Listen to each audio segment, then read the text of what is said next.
आप सबका स्वागत है श्रीमद् भगवत गीता ज्ञान में। श्रीमद् भगवत गीता की पृष्ठभूमि क्या है उसके बारे में आज मैं आपको बताऊंगा। तो पृष्ठभूमि सुनिए। यद्यपि भगवत गीता का व्यापक प्रकाशन और पठन होता रहा है, किंतु मूलतः यह संस्कृत महाकाव्य महाभारत की एक उपकथा के रूप में प्राप्त हुआ है। महाभारत में वर्तमान कलयुग तक की घटनाओं का विवरण मिलता है। इसी युग के प्रारंभ में आज से लगभग 5000 वर्ष पूर्व भगवान श्री कृष्ण ने अपने मित्र तथा भक्त अर्जुन को भगवत गीता का उपदेश दिया था। उनकी यह वार्ता, जो मानव इतिहास की सबसे महान दार्शनिक तथा धार्मिक वार्ताओं में से एक है, उस महायुद्ध के शुभारंभ के पूर्व हुई, जो धृतराष्ट्र के 100 पुत्रों तथा उनके चचेरे भाई पांडवों या पांडुपुत्रों के मध्य होने वाला घातक संघर्ष था। धृतराष्ट्र तथा पांडु भाई भाई थे, जिनका जन्म कुरुवंश में हुआ था और वे राजा भरत के वंशज थे, जिनके नाम पर ही महाभारत नाम पड़ा।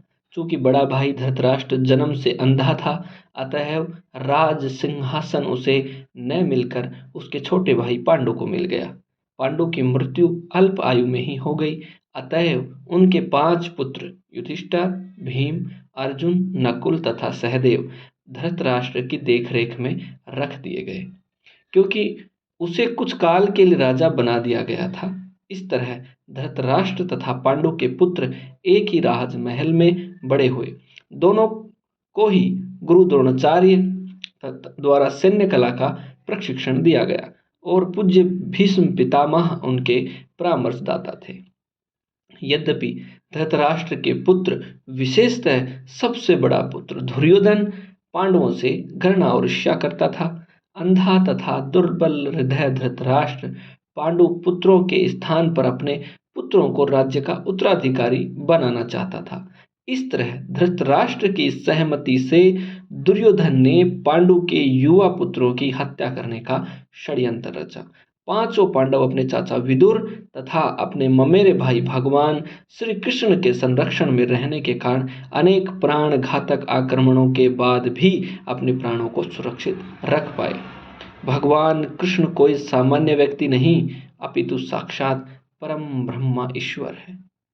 उन्होंने इस धराधाम में अवतार लिया था और अब एक समकालीन राजकुमार की भूमिका निभा रहे थे।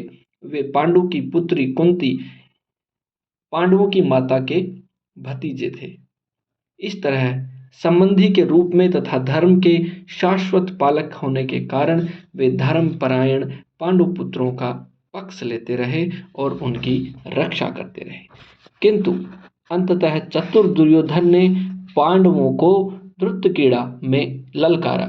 उस निर्णायक स्पर्धा में दुर्योधन तथा उनके भाइयों ने पांडवों की सती पत्नी द्रौपदी पर अधिकार प्राप्त कर लिया और फिर उसे राजाओं तथा राजकुमारों की सभा के मध्य निवस्त्र करने का प्रयास किया। कृष्ण के दिव्य हस्तक्षेप से उसकी रक्षा हो सकी। उस धृतक्रीड़ा में छल के प्रयोग के कारण पांडवों की हार हुई तथा उन्हें अपने राज्य से वंचित होना पड़ा और 13 वर्ष तक वनवास के लिए जाना पड़ा। वनवास से लौटकर पांडवों ने धर्मसम्मत विधि से दुर्योधन से अपना राज्य मांगा, किंतु उसने देने से इनकार कर दिया। क्षत्रियों के शास्त्रोनुमोदित कर्तव्य को पूर्ण करने के लिए 5 पांडवों ने अंत में अपना पूरा राज्य न मांगकर केवल 5 गांवों की मांग रखी, किंतु दुर्योधन सुई की नोक भर भी भूमि देने के लिए सहमत नहीं हुआ। अभी तक तो पांडव सहनशील बने रहे, लेकिन अब उनके लिए युद्ध करना असंभव हो गया, अवश्य हो गया। विश्व भर के राजकुमारों में से कुछ धृतराष्ट्र के पुत्रों के पक्ष में थे तो कुछ पांडवों के पक्ष में। उस समय कृष्ण समय पांडु पुत्रों के संदेशवाहक बनकर शांति का संदेश लेकर धृतराष्ट्र की राज्यसभा में गए। जब उनकी याचना अस्वीकृत हो गई तो युद्ध निश्चित था। अत्यंत सच्चरित्र 500 पांडवों ने कृष्ण को पूर्ण पुरुषोत्तम भगवान के रूप में पहचान लिया था, किंतु धृतराष्ट्र के दुष्ट पुत्र उन्हें नहीं पहचान पाए थे। फिर भी कृष्ण ने विपक्षियों की इच्छानुसार ही युद्ध में सम्मिलित होने का प्रस्ताव रखा। ईश्वर के रूप में वे युद्ध नहीं करना चाहते थे, किंतु जो भी उनकी सेना का उपयोग करना चाहे कर सकता था। प्रतिबंध यह था कि एक ओर श्री कृष्ण की संपूर्ण सेना होगी और दूसरी ओर वे स्वयं केवल एक परामर्शदाता तथा सहायक के रूप में उपस्थित रहेंगे। राजनीति में कुशल दुर्योधन ने आतुरता से कृष्ण की सेना झपट ली, जबकि पांडवों ने कृष्ण को उतनी ही आतुरता से ग्रहण किया। इस प्रकार कृष्ण अर्जुन के सारथी बने और उन्होंने उस सुप्रसिद्ध धनुर्धर का रथ हाँकना स्वीकार किया। इस तरह हम उस बिंदु तक पहुंच जाते हैं जहां से भगवत गीता का शुभारंभ होता है। दोनों ओर की सेनाएं युद्ध के लिए तैयार खड़ी हैं और धृतराष्ट्र अपने सचिव संजय से पूछ रहा है कि उन सेनाओं ने क्या किया। इस तरह सारी पृष्ठभूमि तैयार है। आवश्यकता है केवल एक अनुवाद तथा भाष्य के विषय में संक्षिप्त टिप्पणी की। भगवत गीता के अंग्रेजी अनुवादों में यह सामान्य प्रवृत्ति पाई जाती है कि वे अपनी विचारधारा तथा दर्शन को स्थान देने के लिए कृष्ण को ताक पर रख देते हैं।